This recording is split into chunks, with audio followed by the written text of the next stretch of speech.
Hi hello నమస్తే welcome to my channel by channel. కొత్తగా చూస్తున్నట్టయితే ముందుగా సబ్స్క్రైబ్ చేసుకోండి. అలాగే నేను చెప్పే వీడియో నచ్చితే మాత్రం అందరికీ షేర్ చేయండి భయ్య.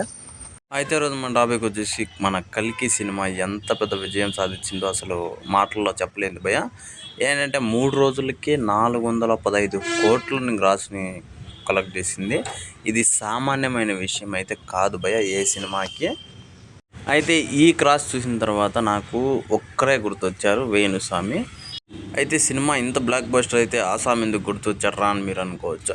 నిజానికి ప్రభాస్ అన్న సినిమాలే ఆడవు, ప్రభాస్ అన్నతో ప్రొడ్యూసర్లంతా ఇంకా మూసుకోవాల్సిందే దుకాణం అని చెప్పేసి చాలాసార్లు అయితే చెప్పాడు భయ్య. దాన్నంతా అసలు ఒక్కసారిగా దిమ్మ తిరిగినట్టు, మైండ్ బ్లో అయినట్లు వేణుస్వామికి అయితే తిరిగి కొట్టినట్లయితే ఉంది భయ్య.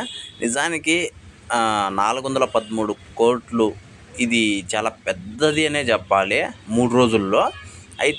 అయితే వీణ చెప్పిన జ్యోతిష్యం కావచ్చు, వీణ మాట్లాడే మాటలు కావచ్చు, అసలు ఇప్పుడు మామూలు వైరల్ అవ్వట్లేదు. అసలు దొబ్బేస్తున్నాడు మనోడినైతే, వేణుస్వామిని.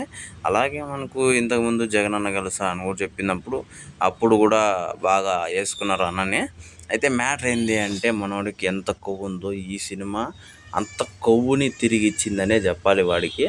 నిజంగా వేరే సూపర్ మ్యాటర్ ఇదే. నిజంగా కల్కి సినిమా ఏ రేంజ్ అవుట్పుట్ వచ్చిందో, ఏ రేంజ్ ప్రేక్షకుల నుంచి మంచి రెస్పాన్స్ వచ్చిందో ఈ 415 కోట్లు చూస్తే తెలిసిపోతుంది భయ్య. ఇలాంటి వాళ్ళని అసలు ఏమనాలో కూడా నాకు అర్థం కావట్లేదు.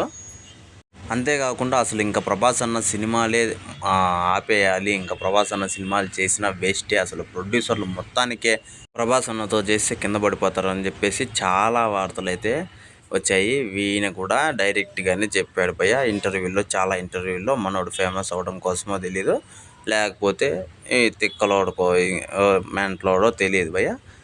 కానీ ఇలాంటి వార్తల్లో బాగా ఫేమస్ అయ్యి ఇప్పుడైతే బాగా దెబ్బలు తింటున్నాడు. నిన్ననే మన టమోటా పూల చొక్కా వాడు కూడా 7,000 సబ్స్క్రైబర్లను అయితే అన్సబ్స్క్రైబ్ కొట్టించేశారు భయ్య. అలా ఉంటుంది ప్రభాస్ అన్న ఫ్యాన్స్తో పెట్టుకుంటే. మరి వేణుస్వామి నువ్వు కూడా గుర్తుపెట్టుకో, నీకు ఇదే ఫైనల్ వార్నింగ్ అని కూడా అనుకో. ఇంకా మీదట ప్రభాస్ అన్న గురించి చెప్పావు, చాలామంది నేను కొట్టేకి కూడా రెడీగా ఉన్నారు.